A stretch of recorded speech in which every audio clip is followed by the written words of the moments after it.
Good afternoon students. நம்ம இப்போ பார்க்க போகிற எக்ஸாம்பிள் ப்ராப்ளம் 2.26. ஆக்சுவலாக நம்ம இதுக்கு முன்னாடி என்ன பார்த்தோம் அப்படின்னு சொல்லி பார்த்தீங்க அப்படின்னா relative velocity in 1 and 2 dimensional motion. ஓகேங்களா, அதில் 3 கேசஸ் பார்த்துருப்போம். ஸோ இந்த 3 கேசஸை யூஸ் பண்ணி தான் ரிலேட்டிவ் வெலாசிட்டி அப்படின்ற அந்த டாப்பிக்கை யூஸ் பண்ணி தான் நம்ம இந்த ப்ராப்ளம்ஸ்லாம் யூஸ் பண்ண போகிறோம். ஓகேங்களா, ரிலேட்டிவ் வெலாசிட்டின்றது நமக்கே தெரியும். ரிலேட்டிவ் அப்படின்னாவே என்ன அர்த்தம்? டிஃப்ரென்ஸ் அப்படின்னு சொல்லியிருப்போம். இப்போ ஒரு சிம்பிளாக ஒன்று சொல்லணுன்னா, ரெண்டுமே சேம் டைரெக்ஷனில் இருந்துச்சு அப்படின்னா நமக்கு டிஃப்ரென்ஸ் வரும். சப்போஸ் ஆப்போசிட் டைரெக்ஷனில் இருந்துச்சு அப்படின்னா ஆட் பண்ணுற மாதிரி வரும் அப்படின்லாம் நம்ம ஷார்ட்கட்டாக சொல்லியிருந்தோம். சரிங்களா? ஸோ இதெல்லாமே இந்த ப்ராப்ளத்தில் யூஸ் பண்ணி நாம் பார்க்க போகிறோம். இப்போ எக்ஸாம்பிள் 2.26 பாருங்கள்.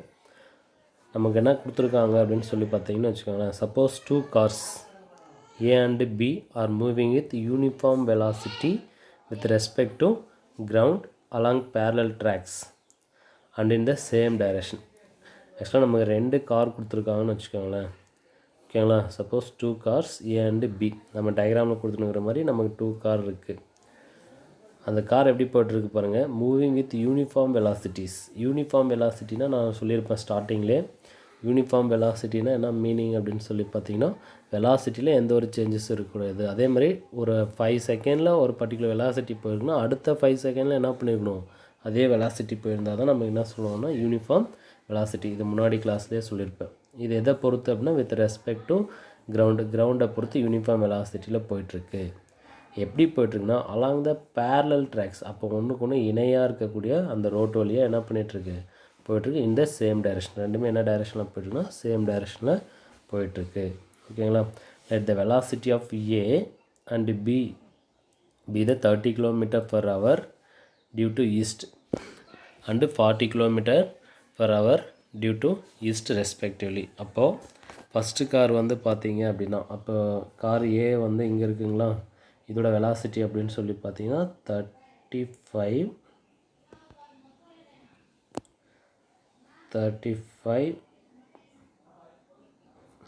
km/h. ஓகேங்களா. இதோட வேல்யூ எவ்வளோ அப்படின்னா 40 km/h. இது ஆப்ஜெக்ட் A, இந்த கார் Bன்னு வச்சுக்கிட்டோம். சரிங்களா. இப்போ ரெண்டுமே என்ன பண்ணிட்டுருக்குன்னா பேரல். அப்போ இது ஒரு ரோடு, அதே மாதிரி இதுக்கு பேரலாக இன்னொரு ரோடு, இந்த மாதிரி ட்ராவல் ஆகிட்டுருக்குன்னு வச்சுக்கோங்களேன். அப்போ என்ன ஃபைண்ட் அவுட் பண்ணுவோம், what is the relative velocity of car B with respect to A. அப்போது இந்த Bன்ற காரோட ரிலேட்டிவ் வெலாசிட்டி என்னன்னு சொல்லி ஃபைண்ட் அவுட் பண்ணணும் வித் ரெஸ்பெக்ட் டு A. யாரை பொறுத்து? ஏவை பொறுத்து. சரிங்களா. இப்போ நம்ம என்ன கண்டுபிடிக்கலாம், ரிலேட்டிவ் வெலாசிட்டி ஆஃப் B.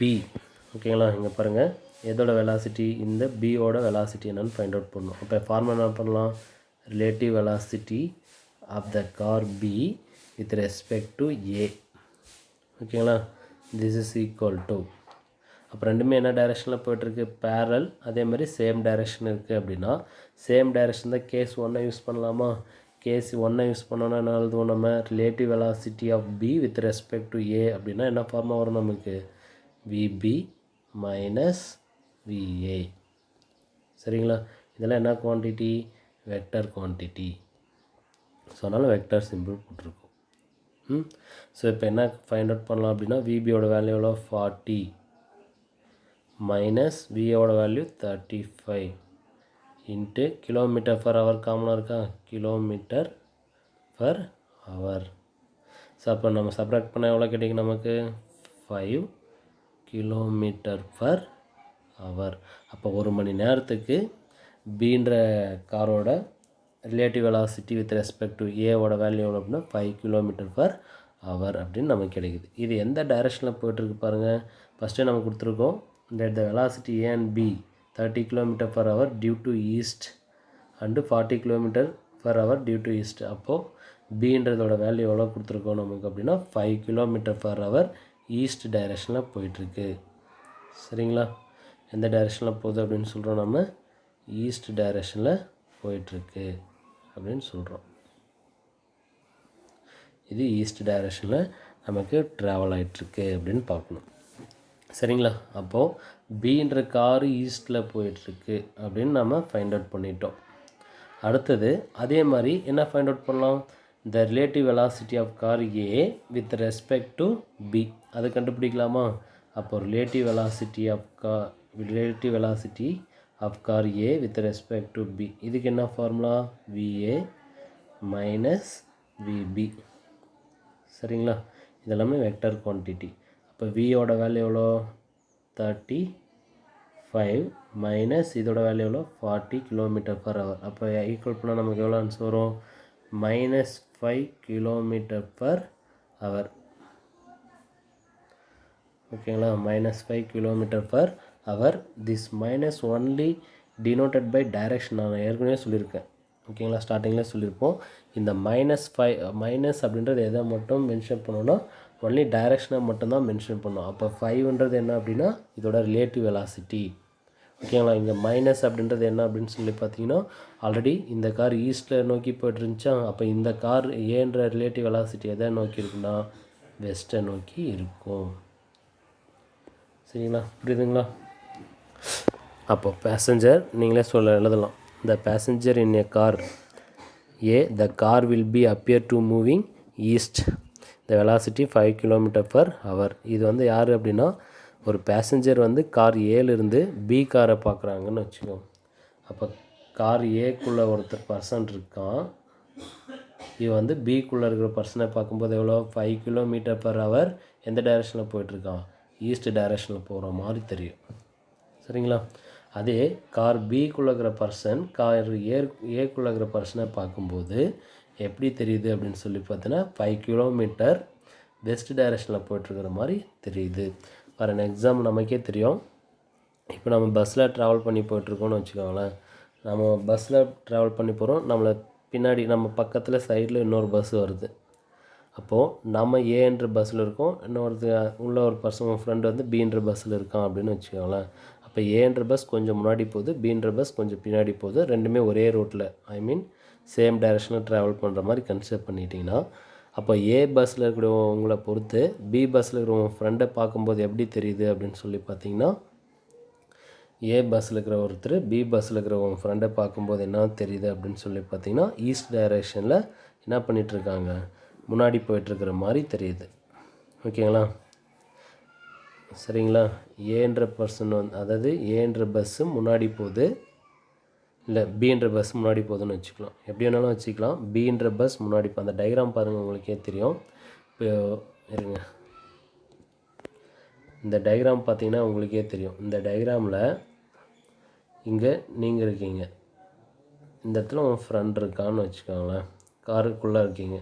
அப்போது யாரை பொறுத்து, ஏவை பொறுத்து பியில் இருக்கிறவங்கள பார்க்கும்போது, ஓகேங்களா, இந்த passenger or friend in a car A, the car B will appear to.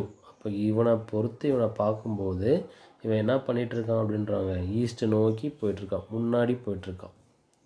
அதேமாதிரி இவனை பொறுத்து இங்கே பார்க்கும்போது இவன் பின்னாடி தானே வர்றான். அப்போ எப்படி தெரியும் நமக்கு, இந்த டைரெக்ஷனில் போகிற மாதிரி தெரியும். நீங்களே அஷ்யூம் பண்ணிக்கலாம், ஒரு ஏன்ற பஸ் பின்னாடி வருது, பின்ற பஸ் முன்னாடி போகுது அப்படின்னு கன்சிடர் பண்ணிக்கிட்டீங்க அப்படின்னா, அப்போ முன்னாடி ஏன்ற பின்னாடி வர்ற வண்டியிலேருந்து முன்னாடி போகிற வண்டியை பார்க்கும்போது என்ன பண்ணுவோம் அப்படின்னா, அவன் முன்னாடி போகிற மாதிரி நமக்கு தெரியும். நம்ம தானே ஈஸ்ட்டு நோக்கி போயிட்டுருக்கிற மாதிரி கன்சிடர் பண்ணிக்கலாம். இதுவே முன்னாடி போகிற பஸ்லேருந்து பின்னாடி வர்ற பஸ்ஸை பார்க்கும்போது அவனை என்ன தெரியும், முன்னாடி நம்மளை ஓவர்டேக் பண்ணி போகிற மாதிரி தெரியுமா, இல்லை பின்னாடி போகிற மாதிரி தெரியுமா அப்படின்னு பார்த்தீங்கன்னா, பின்னாடி போயிட்டுருக்கிற மாதிரி தான் நமக்கு என்ன பண்ணுவோம், அப்பியர் ஆகும். அப்போ இது ஈஸ்ட்டு, இது வெஸ்ட் டைரெக்ஷனில் போயிட்டுருக்கிற மாதிரி நமக்கு என்ன பண்ணணும்னா தெரியும். சரிங்களா, நீங்கள் அந்த மைனஸ் அப்படின்னு ஒன்று வந்துச்சு பார்த்தீங்களா, அந்த ஆன்சரை வச்சு நீங்கள் என்ன பண்ணிடலாம், ஈஸியாக இதை மென்ஷன் பண்ணிடலாம். இதை தான் இந்த நமக்கு என்ன கொடுத்துருக்காங்கன்னா இந்த இதில் கொடுத்துருப்பாங்க.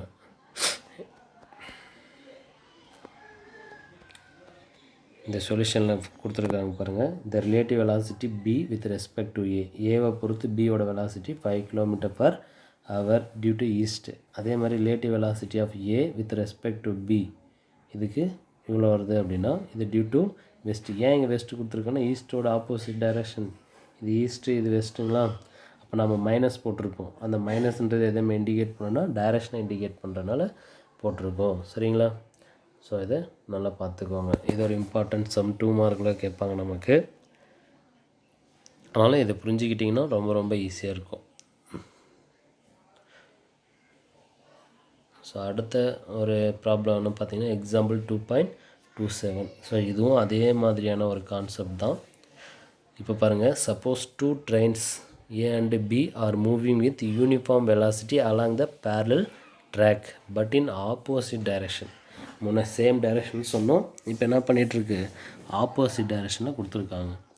சப்போஸ் 2 trains, 2 ட்ரெயின் இருக்குது, A and be moving with uniform velocity. ரெண்டுமே என்ன பண்ணிகிட்ருக்குன்னா யூனிஃபார்ம் வெலாசிட்டியில் அதே மாதிரி பேரலல் ட்ராக்கில் இருக்குது. ஓகேங்களா? But opposite direction. Let the velocity of train ஏவோட value 40 km/h due to east. அதே மாதிரி the train B 40 km/h due to west. Calculate the relative velocity of the trains. இப்போ ஏ ட்ரெயின் பி ட்ரெயின்லாம் கேட்கல, மொத்தமாக ரிலேட்டிவ் வெலாசிட்டி ஆஃப் த ட்ரெயினோட value என்னன்னு சொல்லி ஃபைண்ட் அவுட் பண்ணோம். சரிங்களா? இப்போது relative velocity of A with respect to B அப்படின்னு எடுத்துக்கலாங்களா? ஏன்னா நம்ம 2 ட்ரெயின் கொடுத்துருக்கான்னு வச்சுக்கோ. அப்போது பாருங்கள், ரிலேட்டிவ் வெலாசிட்டி இப்போது ஃபார் அன் எக்ஸாம்பிள் இந்த சைடு ஒரு ட்ரெயின் இருக்குது, இது இப்படி போயிட்டுருக்குன்னு வச்சுக்கோங்க. இதெல்லாம் ஒரு ட்ரெயின் மாதிரி நம்ம கன்சிடர் பண்ணிக்கலாம். இந்த ட்ரெயின் வந்து எவ்வளோ வெலாசிட்டியில் இருக்குது, 40 km/h அப்படின்ற வெலாசிட்டியில் என்ன பண்ணிகிட்ருக்கு, ட்ராவல். அதுக்கு சேமாக இன்னொரு பேரலல் ரோடு இருக்குது. இந்த ட்ரெயின் அதே 40 km/h தான், km/h இது இப்படி போயிட்டுருக்கு. இது என்ன பண்ணிகிட்ருக்கு, ஆப்போசிட் டைரெக்ஷனில் போயிட்டுருக்கு. இப்படி ஆப்போசிட் டைரெக்ஷன் இருந்தாவே அதை நம்ம என்ன சொன்னோம், ரிலேட்டிவ் வெலாசிட்டியில் ஆட் பண்ணுவோமா? அப்போ ஆட் பண்ணுறோன்னு வச்சுக்கோங்களேன். எப்படி இந்த ஆன்சர் போடலாம் அப்படின்னு சொல்லி பாருங்கள்.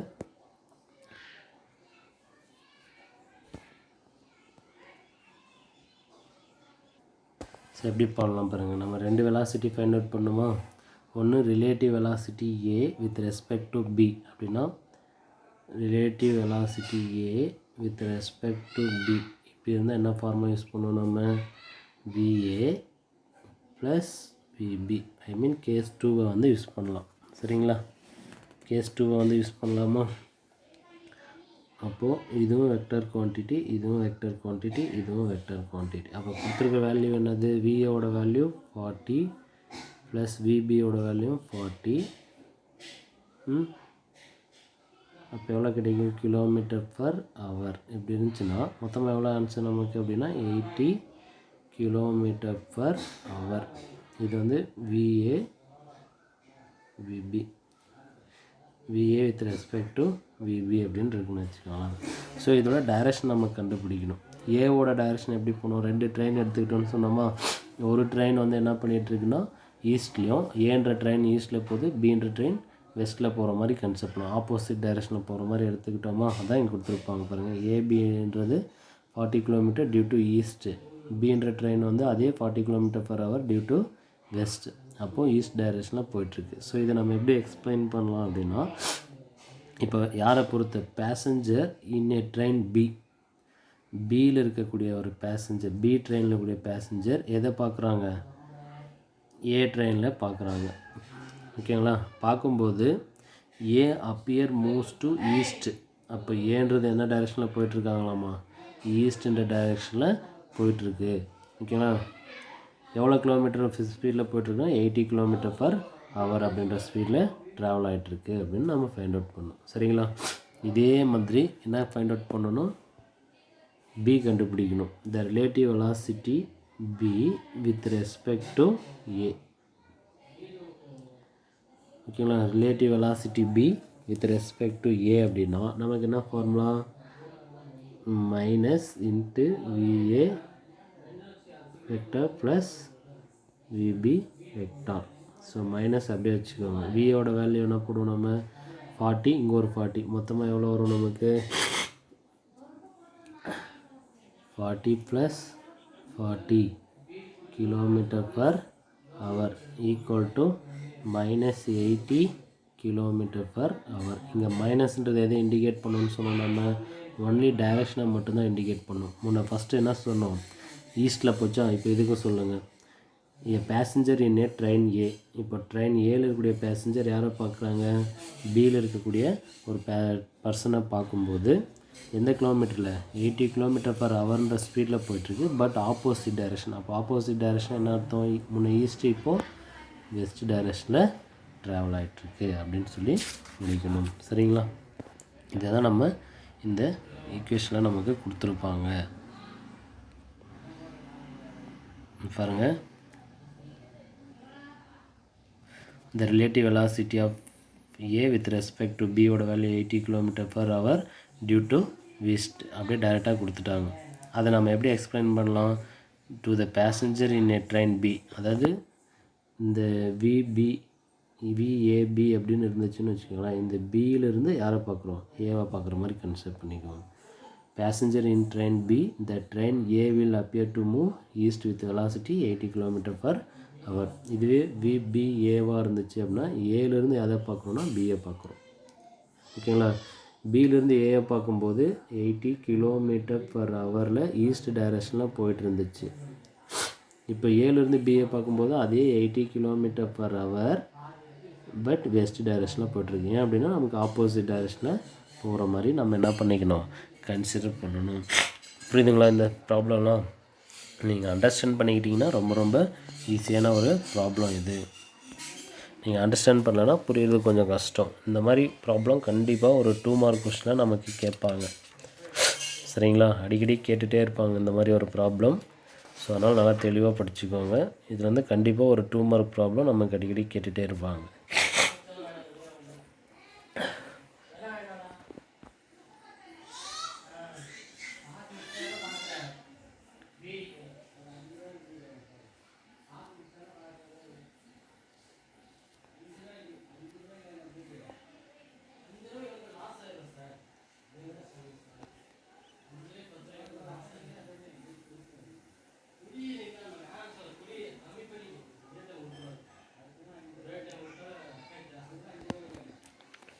எக்ஸாம்பிள் 2.28 பாருங்கள்.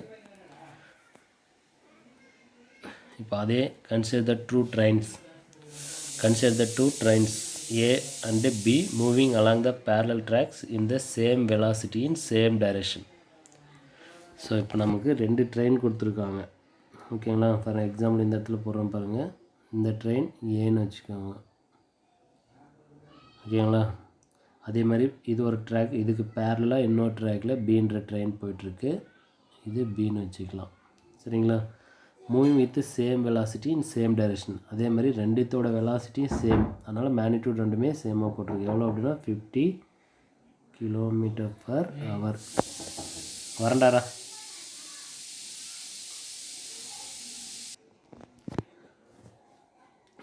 ஸோ ரெண்டு ட்ரெயினோட வெலாசிட்டி எவ்வளோ அப்படின்னா சேம் வெலாசிட்டி எவ்வளோனா 50 km/h டியூ டு ஈஸ்ட்.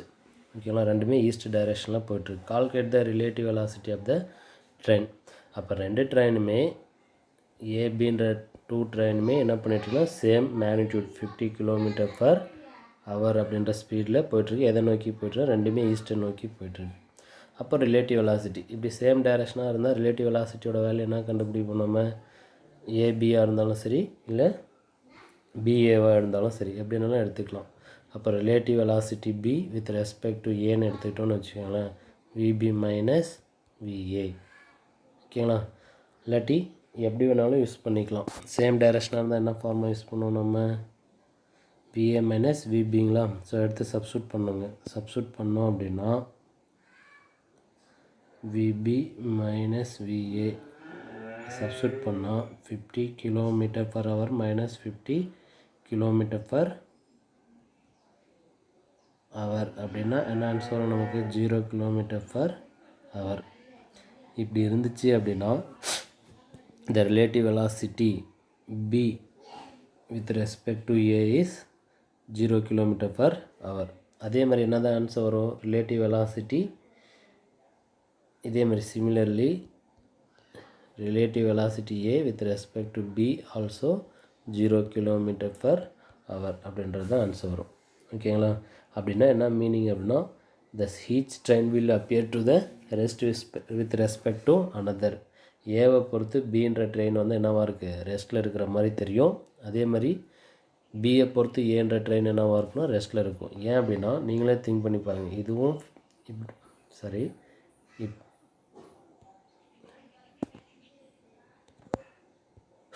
இப்போ ஏன்ற ட்ரெயின் இப்படி ட்ராவல் ஆகுதுன்னு வச்சுக்கோங்களேன், பின்ற ட்ரெயினும் அதே மேக்னிடியூடில் ட்ராவல் ஆகிட்டுருக்கு. இப்போ ஏவை பொறுத்து பி பார்க்கும்போதும் எந்த ஒரு சேஞ்சஸும் இல்லை, ஏன்னா ரெண்டுமே சேம் மேக்னிடியூடில் ட்ராவல் ஆகிட்டுருக்கு. அதேமாதிரி பியை பொறுத்து ஏவை பார்க்கும்போது ரெண்டு பேருமே என்ன பண்ண சேம் மேக்னிடியூடில் இருக்கிறனால பார்க்குறதுக்கு எப்படி தெரியும், ரெஸ்ட்டில் இருக்கிற மாதிரியே நமக்கு தெரியும். சரிங்களா, அதை தான் நமக்கு இந்த மாதிரி எக்ஸ்பிளைன் பண்ணியிருக்காங்க. அடுத்தது எக்ஸாம்பிள் 2.29 பாருங்கள். இந்த ப்ராப்ளம் இம்பார்ட்டன்ட், இது ஒரு 2 மார்க் கொஸ்டினில் கேட்குறதுக்கான சான்சஸ் இருக்குது. எக்ஸாம்பிள் 2.29 பாருங்கள். How long will a boy sitting near the window of train traveling at 36 km per hour see a train passing by in opposite direction with a speed of 80 km per hour. The length of the slow moving train is 90 meter. So என்ன கொடுத்துருக்காங்க அப்படின்னு பார்த்தீங்கன்னா 36 kilometre ஹவரில் 36 kilometre per ஹவரில் travel ஆகக்கூடிய ஒரு ட்ரெயினில் ஓகேங்களா, ஒரு பையன் இருக்கான். அந்த பையன் விண்டோ ஓரத்தில் உட்காந்துட்ருக்கான். அவன் see a train passing by in opposite direction with speed of 80 km per hour. அப்போ அவன் பார்க்குறான், எதை பார்க்குறான் அப்படின்னு சொல்லி பார்த்தீங்கன்னா 80 km per hour ஸ்பீடில் ஒரு ட்ரெயின் வந்து பாஸ் ஆகி போயிட்டுருக்கு. எந்த டைரெக்ஷனில், அவன் போகிற ட்ரெயினுக்கு ஆப்போசிட் டைரெக்ஷனில் பாஸ் ஆகி போயிட்டுருக்கு. ஸோ அந்த பாஸ் ஆகக்கூடிய ட்ரெயினோட லென்த் எவ்வளோன்னா 90 மீட்டர். அப்போது the length of the slow moving train 90 metre. So how long will boy sitting the near. அப்போ எவ்வளோ நேரத்துக்கு அவன் அந்த ட்ரெயினை பார்த்துட்ருப்பான் அப்படின்றதான் இங்கே கேட்டிருக்காங்க. ஓகேங்களா, அதாவது 90 மீட்டர் நீளம் இருக்கக்கூடிய அந்த 90 மீட்டர் லென்த் இருக்கக்கூடிய அந்த ஸ்லோ ட்ரெயின் எவ்வளோ நேரம் அவனால் பார்க்க முடியும். இப்போது ஃபார் அன் எக்ஸாம்பிள் ஒரு ட்ரெயின் போயிட்டுருக்கு, இன்னொரு ட்ரெயின் ஆப்போசிட்டில் வந்து இவனை கிராஸ் பண்ணி போகுதுன்னு வச்சுக்கோங்களேன். அந்த கிராஸ் பண்ண போகிற ட்ரெயினை எவ்வளோ நேரம் அவனால் பார்க்க முடியும் அப்படின்றத நம்ம இங்கே ஃபைண்ட் அவுட் பண்ணணும். சரிங்களா, ஸோ இப்போ ரெண்டுமே என்ன டைரெக்ஷன் சொல்லிட்டாங்க, ஆப்போசிட் டைரெக்ஷன் சொல்லிட்டாங்க. அப்போ ஆப்போசிட் டைரெக்ஷன் என்ன ஃபார்முலா எழுதணும், relative velocity with respect to B A அப்படின்னு வச்சுக்கலாம், இல்லை ஏபின்னு வச்சுக்கலாம். என்ன வரும், நம்ம ரெண்டுமே ஆட் பண்ணுவோமா, விபி ப்ளஸ் விஏ ஆட் பண்ணால் என்ன கிடைக்கும் நமக்கு, ஒன்று 36 இல்லாட்டி ஏபி எப்படி வேணாலும் யூஸ் பண்ணி, இது ஏபின்னு வச்சுக்கிட்டாலும் சரி, இல்லை பிஏன்னு வச்சுக்கிட்டாலும் சரி. 30 கிலோமீட்டர் ப்ளஸ்ஸு 18 கிலோமீட்டர். அப்போ என்ன ஆன்சர் வரும் நமக்கு, மொத்தமாக 54 கிலோமீட்டர் பர் ஹவர். சரிங்களா, இப்படியே ஒரு ஆன்சர் கிடைக்குது. இது ரிலேட்டிவ் வெலாசிட்டி ஃபைண்ட் அவுட் பண்ணிட்டோம். ஸோ கிலோமீட்டராகவும் அவரையும் நம்ம கிலோமீட்டர் மீட்டராகவும் அவரை வந்து என்னவா மாற்றுறோம், நம்ம செகண்ட்ஸை மாற்றுறோம். ஏன்னா 90 மீட்டர் லென்த்தில் இருக்கக்கூடிய ட்ரெயின் தான் கொடுத்துருக்காங்க. ஸோ இதை நம்ம சேஞ்சஸ் பண்ணிக்கலாம். அப்போ சேஞ்சஸ் பண்ணால் எப்படி சேஞ்சஸ் பண்ணணும் பாருங்கள். 54 கிலோமீட்டர்னால் எவ்வளோ நமக்கு 1000. ஸோ 1000 பர் அவர் வந்து எவ்வளோ அப்படின்னா, ஒரு மணி நேரத்துக்கு 1 ஹவருக்கு 60 மினிட்ஸு இன்ட்டு 60 செகண்ட்ஸு. அப்போ 60 மினிட்ஸு இன்ட்டு 60 செகண்ட்ஸு இந்த மாதிரி தான் நம்ம போடணும். அப்போ இந்த ஜீரோ கேன்சல் பண்ணிவிடுங்க, இந்த ஜீரோ கேன்சல் பண்ணுங்க. அப்போ எவ்வளோ இருக்குது நமக்கு, 54 இன்ட்டு 10/60 கேன்சல் பண்ணால் எவ்வளோ நமக்கு, அப்போ எவ்வளோ வரும், நம்ம இங்கே போடுறோம் பாருங்கள். 54 இன்ட்டு 5/36 வருமா, சரி 36 கேன்சல் பண்ணால் 18 மீட்டர் பர் ஹவர். சரிங்களா, சரி மீட்டர் ஹவர்லேருந்து தான் செகண்டாக மாற்றிட்டோம் இல்லைங்களா. அப்போ மீட்டர் பர் செகண்ட். அப்போது வெலாசிட்டியை நம்ம என்ன பண்ணிட்டோம், சேஞ்சஸ் பண்ணிட்டோம். அப்போது வெலாசிட்டியை சேஞ்சஸ் பண்ணிட்டோன்னா 54 இன்ட்டு என்ன கண்டுபிடிச்சிருக்கோம், 5/8 மீட்டர் பர் செகண்ட் அப்படின்றத ஃபைண்ட் அவுட் பண்ணியிருக்கீங்க. அடுத்தது என்ன பண்ணணும் அப்படின்னா, வெலாசிட்டி தானே கேட்டிருக்காங்க, என்ன எவ்வளோ டைம் வந்து கால்குலேட் பண்ணுறோம், எவ்வளோ நேரம் அவனால் பார்க்க முடியும் அப்படின்றத தான் நீங்கள் கால்குலேட் பண்ணணும். அப்போ நம்ம வெலாசிட்டியோட வேல்யூ என்ன சொல்லுவோம், velocity equal to displacement or distance by டைமா. அப்போ வெலாசிட்டி எவ்வளோ கண்டுபிடிச்சிருக்கோம், நம்ம 15 கண்டுபிடிச்சிருக்கோம். டிஸ்டன்ஸ் வந்து அவனே கொடுத்துருக்கான் 90 மீட்டர் டிவைட் பை டைமோட வேல்யூ எவ்வளோ கால்குலேட் பண்ணணும். அப்போ டைம் மட்டும் நமக்கு வேணும். டி இந்த சைடு கொண்டு வாங்க. அப்போ வந்தீங்கன்னா டி அந்த சைடு போச்சுன்னா 90/15 கேன்சல் பண்ணிங்கன்னா எவ்வளோ நமக்கு டி = 6 அப்படின்னு வரும். ஓகேங்களா. அப்போ எவ்வளோ செகண்ட்ஸ் ஆனாலும் அந்த ட்ரெயினை பார்க்க முடியுமாம்மா? 6 செகண்ட்ஸ் மட்டும்தான் அந்த ட்ரெயினை அவனால் பார்க்க முடியும். புரியுதுங்களா? இந்த மாதிரி தான் இந்த ப்ராப்ளம் எல்லாம் போல். இந்த மாதிரி ப்ராப்ளம் கண்டிப்பாக ஒரு கொஷின் நமக்கு கேட்பாங்க.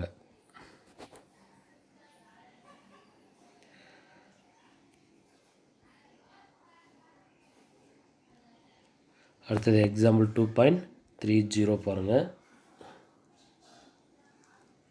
எக்ஸாம்பிள் 2.30 ரொம்ப இம்பார்ட்டன்ட், அதிகமாக கேட்டுகிட்டே இருக்கக்கூடிய ஒரு 2 மார்க் ப்ராப்ளம் வந்து. A swimmer speed in the direction of flow of rivers is 12 km/h. அதனால மீன் பண்ணி பாருங்கள். ஒரு swimmer speed in the direction of flow of rivers is 12 km/h. ஒரு ஸ்விம்மர் இருக்காருன்னு வச்சுக்கோங்களேன். அவன் எவ்வளோ ஸ்பீடில் வந்து போகிறான்னா 12 km/hன்ற ஸ்பீடில் எதோட டைரெக்ஷன்லேயே ஆகிட்டுனா ஃப்ளோ ஆகக்கூடிய வாட்ரு அந்த ரிவரோட, இப்போ ரிவர்னு என்ன சொல்லுவோம், ஆறுன்னு சொல்லுவோமா, ஆறு வந்து எந்த டைரெக்ஷனில் ட்ராவல் ஆகி போயிட்டுருக்கோ அதே டைரெக்ஷனில் 12 km/hன்ற இதில் நீந்திட்டுருக்கான் அப்படின்றது அர்த்தம். சரிங்களா. Against the direction of flow of rivers the swimmer speed is 6 km/h. இப்போது ஆறு போகிற டைரெக்ஷன்லேயே அவன் 12 km/hன்ற ஸ்பீடில் நீந்துறான்.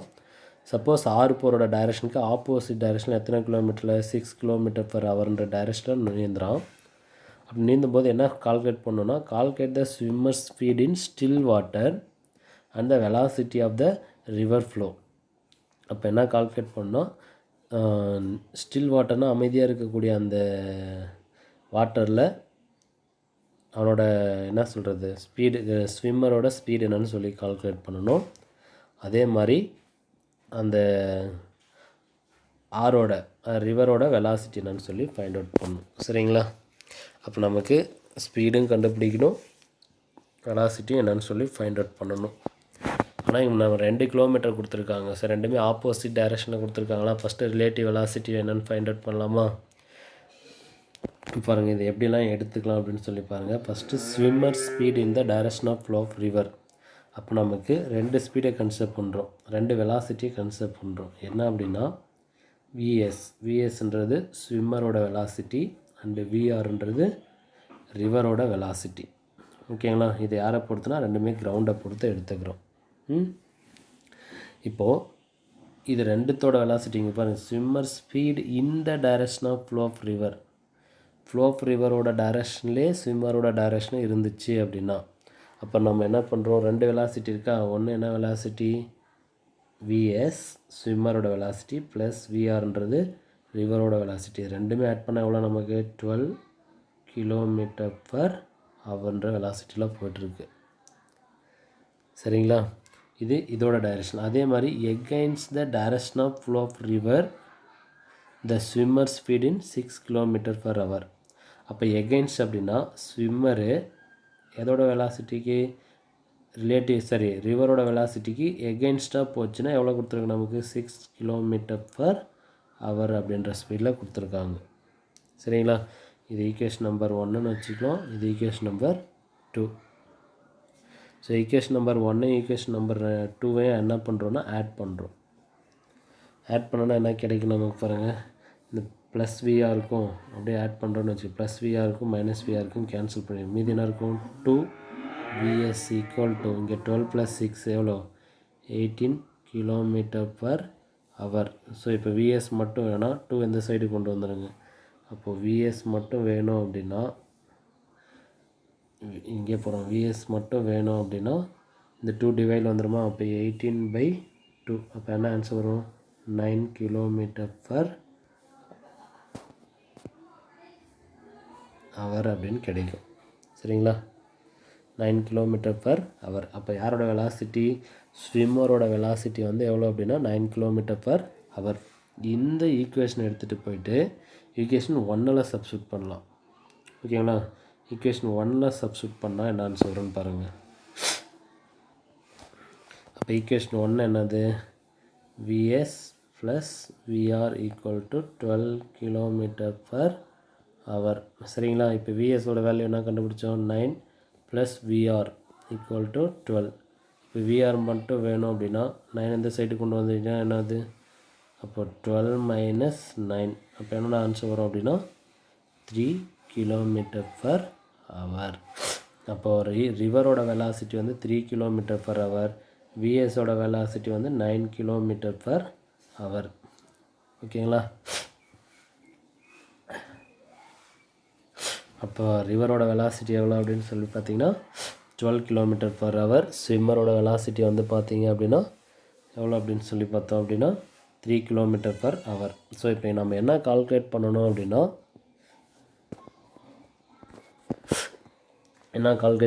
Calculate swimmer speed in the still water and velocity of the river flow. Still water and velocity of the river flow என்னன்னு சொல்லி find out பண்ணணும்.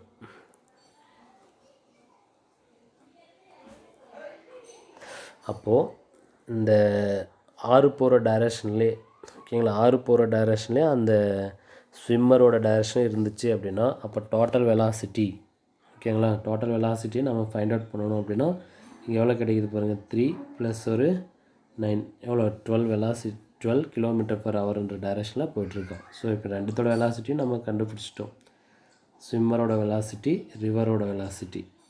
ஓகேங்களா, ரிவரோட velocity still வாட்டரில் எவ்வளோ அப்படின்னா 9 km/h. அதேமாதிரி ஆறு போரோட என்ன கேட்டிருக்கோம் நம்ம, வெலாசிட்டி ஆஃப் த ரிவர் வந்து 3 km/h.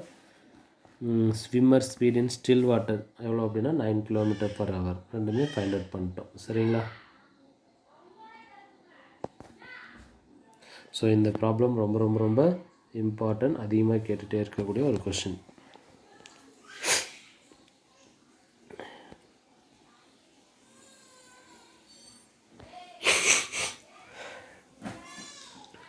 அடுத்தது டாபிக் வந்து பார்த்திங்கன்னா அப்படின்னா ஆக்சிலரேட்டட் மோஷன். இந்த ஆக்சிலரேட்டட் மோஷன்னா என்னென்னு சொல்லி பார்ப்போம். சரிங்களா, ஸோ ஆக்சிலரேட்டட் மோஷன் அப்படின்னு வச்சுக்கோங்களேன், during non uniform motion of an object இந்த வெலாசிட்டி, ஆக்சிலரேஷன் அப்படின்னாவே நமக்கு முதல்ல என்னென்னு தெரியணும். ஓகேங்களா, ஆக்சிலரேஷன் அப்படின்னாவே change in velocity divided by time. So acceleration is denoted by A அப்படின்னு சொல்லுவோம். ஆமாம் தானே, ஸோ ஆக்சிலரேஷன் அப்படின்னாவே ஏன்னு சொல்லுவோம். அப்போ இதுக்கு என்ன formula, change in velocity divide by time taken. இது எப்படி எழுதுவோம் நம்ம, a equal to change in வெலாசிட்டினா final velocity minus initial velocity divide by time. Initial velocity யூன்னு வச்சுக்கோங்க, ஃபைனல் வெலாசிட்டி வின்னு வச்சுருப்போம். இந்த மாதிரி ஃபார்முலாலாம் நம்ம ஆல்ரெடி சின்ன கிளாஸில் பார்த்துருப்போம். சரிங்களா, இப்போ நம்ம என்ன பண்ணுறோன்னா, டூரிங் நான் யூனிஃபார்ம் மோஷன், முன்ன யூனிஃபார்ம்னா என்னென்னு சொன்னேன், இப்போ நான் யூனிஃபார்ம். ஆக்சுவலாக யூனிஃபார்ம்னா என்ன அர்த்தம், ஒரு செகண்டுக்கு என்ன சொல்கிறோம், ஒரு 5 km, ஒரு செகண்டுக்கு வந்து 2 மீட்டர் ட்ராவல் ஆகுதுன்னு வச்சுக்கோ. அடுத்த செகண்டுக்கும் அடுத்த ஒரு செகண்டுக்கும் அதே 2 மீட்டர் ட்ராவல் ஆகணும். அடுத்த ஒரு செகண்டுக்கு அதே 2 மீட்டர்னால் என்ன சொன்னோம் நம்ம, uniform velocity R uniform motion சொன்னோம். இதுவே நான் யூனிஃபார்ம் அப்படின்னா என்ன, நான் யூனிஃபார்ம் அப்படின்னா ஃபார் அன் எக்ஸாம்பிள், இப்போ இதே இந்த மாதிரி ஒரு ட்ராக் இருக்குதுன்னு வச்சுக்கோங்களேன். இப்போது இங்கேருந்து 1 செகண்டுக்கு ஒரு 1 மீட்டர் ட்ராவல் பண்ணுறோம். ஓகேங்களா, அடுத்த 1 செகண்டுக்கு ஒரு 2 மீட்டர் ட்ராவல் பண்ணுறோம். அடுத்த 1 செகண்டுக்கு 3 மீட்டர் ட்ராவல் பண்ணுறோம். அப்போ இது யூனிஃபார்மாக இருக்கா அப்படின்னா இல்லை. 1 மீட்டர், 2 மீட்டர், 3 மீட்டர் சேஞ்சஸ் ஆகிட்டே இருக்கா. ஸோ வெலாசிட்டியில் என்ன ஆகிட்டே இருக்குது, சேஞ்சஸ் ஆகிட்டே இருந்துச்சு அப்படின்னா, இந்த மாதிரி இருந்துச்சுன்னா அது நான் யூனிஃபார்ம் மோஷன் அப்படின்னு சொல்லலாம். சரிங்களா, மீனிங் புரியுதுங்களா. ஸோ அப்போது during non uniform motion of an object, the velocity of an object changes from instant to instant. ஒவ்வொரு டைமுக்கு என்ன பண்ணிகிட்டே இருக்கணும்னு சொன்னோம், சேஞ்சஸ் ஆகிட்டே இருக்கணும். That is the velocity of the object is no more constant. வெலாசிட்டி எப்போவுமே என்னவாக இருக்கக்கூடாது, கான்ஸ்டண்ட்டாக இருக்கக்கூடாது. பட் என்ன ஆகிட்டே இருக்கணும், changes with time such the motion is called accelerated motion. புரியுதுங்களா? ஆக்சலரேட்டட் மோஷன் அதை தான் நம்ம, அதாவது ஆக்சலரேட்டட் மோஷனாகவே வெலாசிட்டி நமக்கு என்ன ஆகிட்டே இருக்கணும், சேஞ்சஸ் ஆகிட்டே இருக்கணும். இன்னொரு எக்ஸாம்பிள் சொல்கிறேன் பாருங்கள். இப்போது ஒரு பஸ் போயிட்டுருக்கு, ஓகேங்களா, ஒரு ஸ்ட்ரெயிட் ட்ராக், இந்த மாதிரி ஒரு ஸ்ட்ரெயிட்டாக ஒரு ரோடு இருக்குதுன்னு வச்சுக்கோங்களேன். இந்த மாதிரி ஒரு ரோடு இருக்குது. இந்த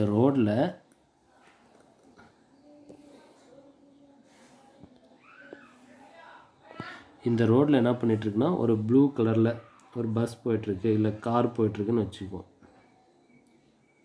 ஓகேவா? இப்படி ட்ராவல் ஆகுது. இது எவ்வளோ ஸ்ட்ரெயிட் ரோட்டில் ட்ராவல் ஆகுது. இது எவ்வளோ ஸ்பீடில் போயிட்டுருக்குன்னா 5 கிலோமீட்டர் 50 கிலோமீட்டர் பர் ஹவர். ஒரு மணி நேரத்துக்கு 50 கிலோமீட்டர் ஹவரில் ட்ராவல் ஆகுது. சரிங்களா? அப்போது டைரெக்ஷனும் எதுவுமே சேஞ்சஸ் அப்படியே நேராக போயிட்டே இருக்குது, எந்த ஒரு சேஞ்சஸும் இல்லை. ஒரு மணி நேரத்துக்கு எந்த இடத்துலையுமே என்ன ஆகலை, சேஞ்சஸ் ஆகலை. அந்த ஒரு மணி நேரத்துக்கு 50 கிலோமீட்டரில் அப்படியே போயிட்டுருக்குன்னு வச்சுக்கோங்களேன். இப்போ இதை நம்ம ஆக்சலரேட்டட் மோஷன் சொல்லலாமா அப்படின்னா சொல்ல முடியாது. ஏன் அப்படின்னா வெலாசிட்டி என்னவே இல்லை, சேஞ்சஸ் ஆகவே இல்லை. இங்கேயும் 50 தான், அடுத்து இன்னும் கொஞ்சம் தூரம் போயிட்டுருக்கும்போது என்ன ஆகிட்டே இருக்குது, அதே 50 கிலோமீட்டர் பர் ஹவர். இப்போது எந்த ஒரு சேஞ்சஸும் இல்லாமல், அந்த வெலாசிட்டியில் எந்த ஒரு சேஞ்சஸும் இல்லாமல் நேராக அந்த பஸ் போயிட்டே இருக்குதுன்னு வச்சுக்கோங்களேன். அப்போ என்ன சொல்ல முடியாது, இதை நம்ம ஆக்சலரேட்டட் மோஷன்னு சொல்ல முடியாது. ஏன் அப்படின்னா there is no change in velocity. வெலாசிட்டியில் எந்த ஒரு டைரக்ஷனும், வெலாசிட்டியில் எதுவுமே என்ன ஆகலை, சேஞ்சஸ் ஆகவே இல்லை. சரிங்களா? இது வந்து என்ன சொல்கிறோம் நம்ம அப்படின்னா, என்னது, நாட் ஆக்சிலரேட்டட் மோஷன். இது வந்து நம்ம நாட் ஆக்சிலரேட்டட் மோஷன் சொல்லலாம். இதுவே இதே மாதிரி ஒரு ஸ்ட்ரெயிட் ரோடு இருக்குதுன்னு வச்சுக்கோங்களேன். இங்கே ஒரு பஸ் ஸ்ட்ரெயிட் ரோட்டில்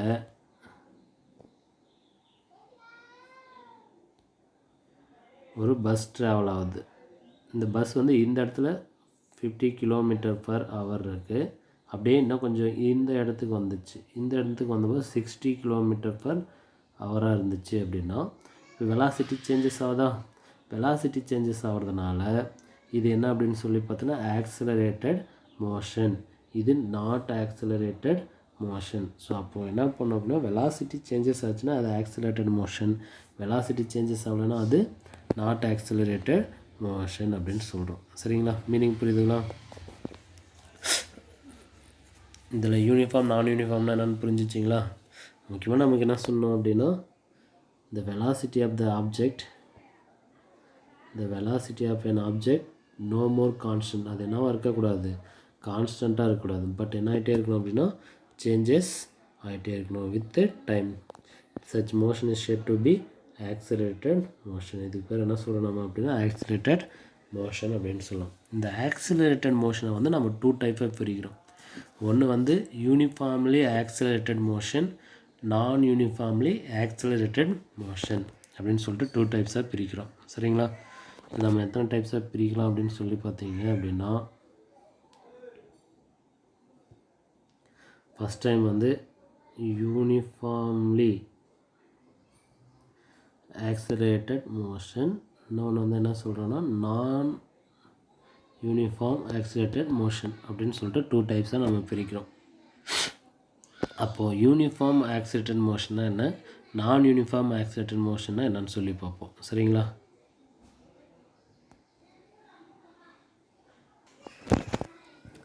இப்போ பாருங்கள், நம்ம ஃபஸ்ட் டைப் என்ன கொடுத்துருக்காங்க அப்படின்னா யூனிஃபார்ம் ஆக்சிலரேட்டட் மோஷனை என்னன்னு சொல்லி பார்ப்போம். இதில் பாருங்கள், இப்போ ஒரு ட்ராக் இப்படி இருக்கிற மாதிரி கன்சிடர் பண்ணிக்கலாம். ஒரு ட்ராக் இப்படி இருக்கிற மாதிரி கன்சிடர் பண்ணலாம். சரிங்களா? இந்த ட்ராக்கில் இனிஷியலில் ஒரு பஸ் இருக்குது, ஒரு கார் இருக்குதுன்னு வச்சுக்கோங்களேன். அப்போது இது ஒரு 1 ஹவரில் எவ்வளோ வெலாசிட்டி இருக்குது அப்படின்னா 50 கிலோமீட்டர் வெலாசிட்டியில் வந்து ட்ராவல் ஆகுது, இல்லைனா டிஸ்டன்ஸில் ட்ராவல் ஆகுது. அப்படியே இந்த இடத்துக்கு வரும்போது இங்கேருந்து இங்கே வந்துச்சுன்னு வச்சுக்கோங்க.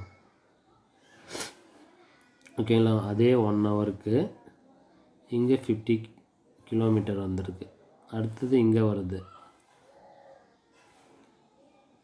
அடுத்த 1 ஹவருக்கு இங்கே 50 கிலோமீட்டர். இது வந்து யூனிஃபார்ம் சொல்லுவோமா நான் யூனிஃபார்ம் சொல்லுவோமா? ஏன் அப்படின்னா இந்த இடத்துல பாருங்கள் வெலாசிட்டி வந்து கான்ஸ்டண்ட்டாக தான் இருக்குது, பட் டைரக்ஷன் என்ன ஆகிட்டுருக்குன்னா சேஞ்சஸ் ஆகிட்டுருக்கு. ஓகேங்களா? வெலாசிட்டி கான்ஸ்டண்ட்டாக இருக்குது, பட் என்ன ஆகிட்டுருக்கு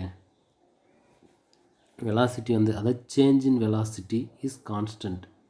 ஓகேங்களா? இங்கே பாருங்கள் 50 கிலோமீட்டர், இங்கே ஒரு 50 கிலோமீட்டர், இங்கேயும் 50 கிலோமீட்டர், பட் டைரக்ஷன் மட்டும் என்ன ஆகிட்டுருக்கு அப்படின்னா சேஞ்சஸ். இந்த மாதிரி இருந்தாலுமே அது என்னது அப்படின்னா யூனிஃபார்ம் யூனிஃபார்ம் ஆக்சிலேட்டட் மோஷன் தான். அது நம்ம இந்த மாதிரி போட்டு கன்ஃபியூஸ் பண்ண அவசியம் கிடையாது. நம்ம கொடுத்துனுங்கிறபடி என்ன சொல்லணும்னா change in velocity of an object per unit time is same. அப்போ சேஞ்ச் இன் வெலாசிட்டி 1 ஹவருக்கு 50 கிலோமீட்டர் பர் ஹவர் அப்படின்னா அடுத்த 1 ஹவருக்கு இங்கே வந்து என்ன இருக்கும் அப்படின்னா 60 கிலோமீட்டர் பர் ஹவர் இருக்குதுன்னு வச்சுக்கோங்களேன். அப்போ டைம் வந்து ஒரே மாதிரி தான், வெலாசிட்டி மட்டும் என்ன ஆகிட்டே இருக்குது சேஞ்சஸ் ஆகிருக்கு. எந்த மாதிரி சேஞ்சஸ்னால் கான்ஸ்டண்ட்டாக சேஞ்சஸ் ஆகிருக்கணும். இங்கே பாருங்கள் இது ரெண்டுத்துக்குள்ள டிஃப்ரென்ஸ் 10. அடுத்தது வரும்போது என்ன இருக்கும் மேபி 50 இருக்குது அப்படின்னா இது ரெண்டுத்துக்குள்ள டிஃப்ரென்ஸ் என்னவாக இருக்கணும் அப்படின்னா 10 இருக்கணும். சரிங்களா? இல்லைங்க 70 அப்படின்னு வச்சுக்கோங்களேன். 50, 60, 70. இப்போ இதோட டிஃப்ரென்ஸ் எவ்வளோ அப்படின்னு சொல்லி பார்த்தோன்னா 10.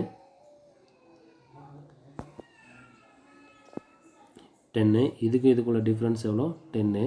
அப்போ சேஞ்ச் இன் வெலாசிட்டியோட வேல்யூ என்னவாக இருக்குது இந்த இடத்துல கான்ஸ்டண்ட்டாக இருக்குது. அப்போ 1 கிலோமீட்டருக்கு 50, அடுத்த கிலோமீட்டர் 60, அடுத்த 1 ஹவருக்கு வந்து 70 எப்படி ரீச் ஆச்சு அப்படின்னா சேஞ்ச் இன் வெலாசிட்டியோட வேல்யூ பர் டைமுக்கு வந்து என்னவாக இருக்குன்னா கான்ஸ்டண்ட்டாக போயிட்டுருக்கு அப்படின்றது அர்த்தம். ஸோ இந்த மாதிரி இருந்துச்சு அப்படின்னா இது பேர் என்ன யூனிஃபார்ம்லி ஆக்சிலரேட்டட் மோஷன். புரியுதுங்களா? இது இன்னொரு டைம் சொல்கிறேன் பாருங்கள். இப்படி ஒரு பஸ் போயிட்டுருக்கு இல்லை ஒரு கார் போயிட்டுருக்கு அப்படின்னா இங்கே இருக்குது 1 ஹவருக்கு 50 கிலோமீட்டர் பர் ஹவர் ஃபஸ்ட்டு 1 ஹவருக்கு. அடுத்து இங்கே வருது 60 கிலோமீட்டர் பர் ஹவர். அடுத்து இங்கே வருது 70 கிலோமீட்டர் பர் ஹவர். ஸோ நம்ம ஆக்சிலரேஷன் வேணும்னா என்ன ஃபார்முலா யூஸ் பண்ணுவோம்? v மைனஸ் u பை டியா. அப்போ ஹவர் வந்து இங்கேயும் 1 ஹவர் தான், இங்கேயும் 1 ஹவர், இங்கேயும் 1 ஹவர். ஆனால் இதோட டிஃப்ரென்ஸ் எவ்வளோ? v மைனஸ் யூவோட வேல்யூ 10. அதே மாதிரி இங்கேயும் வரும்போது 10. அப்போ இந்த 10 அப்படின்றது எல்லாமே என்னவாக இருக்குது அப்படின்னா கான்ஸ்டண்ட்டாக இருக்குது. அப்போது கான்ஸ்டன்ட் வெலாசிட்டியில் ஓகேவா? அல்லது யூனிஃபார்ம் ஆக்சலரேஷனோட வேல்யூ எல்லாமே என்னவாக இருக்குது அப்படின்னா யூனிஃபார்மாக போயிட்டுருக்கு. ஸோ யூனிஃபார்மாக ஆக்சலரேஷன் வந்து இருந்துச்சு அப்படின்னா அதுக்கு பேர் என்ன பாருங்கள் இங்கேயும் 10 மீட்டர் செகண்ட் 4-2, இங்கேயும் 10 மீட்டர் செகண்ட் 4-2. அப்போ அந்த ஆக்சலரேஷனோட வேல்யூ எல்லாமே என்னவாக இருக்குன்னா கான்ஸ்டண்ட்டாக இருக்குது. ஓகேங்களா? அதை தான் நம்ம யூனிஃபார்ம்லி ஆக்சலரேட்டட் மோஷன் அப்படின்னு சொல்கிறோம். சரிங்களா? அடுத்தது என்ன பார்க்க போகிறோம்னா நான் யூனிஃபார்ம் ஆக்சலரேட்டட் மோஷன். நான் யூனிஃபார்ம் ஆக்சலரேட்டட் மோஷன் என்னன்னு சொல்லி பார்ப்போம்.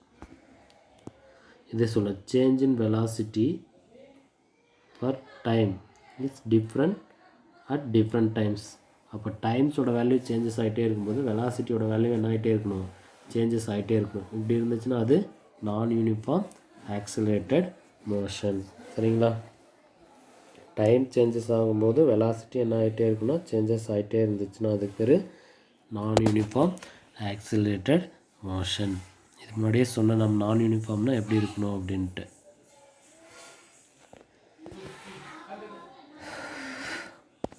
ஸோ இதுக்கு முன்னாடி என்னென்ன டாப்பிக்லாம் பார்த்துருக்கோம் பாருங்கள். நெக்ஸ்ட்டு நம்ம பார்க்கக்கூடிய டாபிக் வந்து ஆவரேஜ் ஆக்சிலரேஷன். ஸோ ஆவரேஜ்னால் நமக்கே தெரியும். ஆவரேஜ் ஆக்சிலரேஷன் பார்க்குறதுக்கு முன்னாடி ஆவரேஜ் வெலாசிட்டி பார்த்தோம், ஆவரேஜ் ஸ்பீடு பார்த்தோம். ஸோ அதே மாதிரி தான் average acceleration. So average acceleration அப்படின்னு சொல்லி பார்த்தீங்கன்னா த வெலாசிட்டி சேஞ்சஸ் ஃப்ரம் ஓகேங்களா or change in velocity at time interval or given time interval. The average velocity average acceleration is defined as கேட்டாங்கன்னா ratio of change in velocity to the over time interval or total time interval. This is called average acceleration. அப்போ average acceleration அப்படின்னா என்ன சொல்கிறோன்னா average acceleration means change in the ratio of change in velocity to total time interval. This is called average acceleration அப்படின்னு சொல்லலாம். சரிங்களா? இந்த average ஆக்சிலரேஷனுக்கு எப்படி mention பண்ணணும்னு வச்சுக்கோங்களேன். Average acceleration A R G average acceleration is equal to change in velocity. அப்போ v2 minus v1 divide by total time taken. அப்போ t2 minus t1, this is equal to del v by del t. So இதெல்லாமே vector quantity. Acceleration also vector quantity, velocity also vector quantity அப்படின்னு சொல்கிறோம். சரிங்களா? அப்போ average ஆக்சிலரேஷனோட direction எது இருக்கும் அப்படின்னா change in வெலாசிட்டியோட டைரக்ஷன்லே இருக்கும் அப்படின்லாம் நம்ம சொல்லலாம். இப்போ இந்த ஆவரேஜ் ஆக்சலரேஷன் எப்படி நம்ம ஃபைண்ட் அவுட் பண்ணலாம் அப்படின்னு சொல்லி பார்த்தீங்க அப்படின்னா,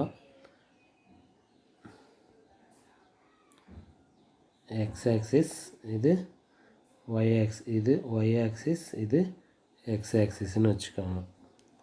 இப்போ ஒரு ஆப்ஜெக்ட் வந்து இப்படி ட்ராவல் ஆகிற மாதிரி கன்சிடர் பண்ணலாம். ஸோ இங்கே ஃபஸ்ட்டு இனிஷியல் வெலாசிட்டி, சரி இதோட வெலாசிட்டி இப்படி போகிற மாதிரியும் இதோட வெலாசிட்டி இப்படி போகிற மாதிரியும் கன்சிடர் பண்ணலாம். இது வெலாசிட்டி v1, இது வெலாசிட்டி v2. இப்போ இதோட வெலாசிட்டி டைம் டேக்கன் வந்து என்ன வச்சுக்கோ t1, இங்கே வந்து என்ன வச்சுக்கோ அப்படின்னா t2. அப்போ வெலாசிட்டி சேஞ்சஸ் ஆகுதான். அப்போ நம்ம ஆவரேஜ் வெலாசிட்டி ஃபைண்ட் அவுட் பண்ணணும் அப்படின்னா ஃபார்முலா என்ன நமக்கு, average velocity a average equal to final velocity minus initial velocity divide by time taken t2 minus t1. ஓகேங்களா? இது எப்படி எழுதுவோம் நம்ம, a average equal to del v divide by del t. இப்போ ஆவரேஜ் ஆக்சலரேஷன் நம்ம find out பண்ணணும். எப்படி find out பண்ணலான்னு பாருங்கள். இது v1 இப்படி போயிட்டுருக்குங்களா, இது v2. அப்போது இதோட ஆவரேஜ் வெலாசிட்டி ஏவியோட வேல்யூ இப்படி இருக்குது அப்படின்னு வச்சுக்கோங்க. ஏன்னா இது ரெண்டு காம்போனன்ட் இப்படி இருக்கா. ஸோ இது ரெண்டுமே நம்ம என்ன பண்ணுறோம், ஆட் பண்ணோம் அப்படின்னா ஆவரேஜ் வெலாசிட்டியோட வேல்யூ இப்படி இருக்கும். அப்போ ஆவரேஜ் வெலாசிட்டி இந்த டைரக்ஷனில் இருக்கும் அப்படின்றது அர்த்தம். v1ஓட டைரக்ஷன் இப்படி இருக்குது, v2ஓட டைரக்ஷன் எப்படி இருக்குது அப்படின்னா இது ஆவரேஜ் வெலாசிட்டியோட டைரக்ஷனாக இருக்கும். புரியுதுங்களா? சரி, ஆவரேஜ் ஆக்சலரேஷனோட டைரக்ஷன் இப்படி இருக்கும் அப்படின்ற மாதிரி மீன் பண்ணிக்கணும். சரி, ஆவரேஜ் வெலாசிட்டியோட டைரக்ஷன் எப்படி இருந்துச்சு அப்படின்னா இப்போ ஆக்சலரேஷன் ஈஸியாக என்னன்னு சொல்லி ஃபைண்ட் அவுட் பண்ணிக்கலாம். இந்த மாதிரியும் நம்ம இந்த ஈக்குவேஷன்ஸை போட முடியும். சரிங்களா? அப்படியெல்லாம் போட்டு நீங்கள் கன்ஃபியூஸ்டாக இருக்கிற மாதிரி இருந்தால் நீங்கள் டெஃபினேஷன் மட்டும் நோட் பண்ணிக்கிட்டிங்கன்னா போதும். The ratio of change in velocity over time interval. ஏன்னா இந்த ஆவரேஜ் ஆக்சலரேஷன் நம்ம நிறைய டைம் பார்த்துருக்கோம். ஆவரேஜ் ஸ்பீடு, ஆவரேஜ் வெலாசிட்டி மாதிரி தான் இதுவும். சரிங்களா?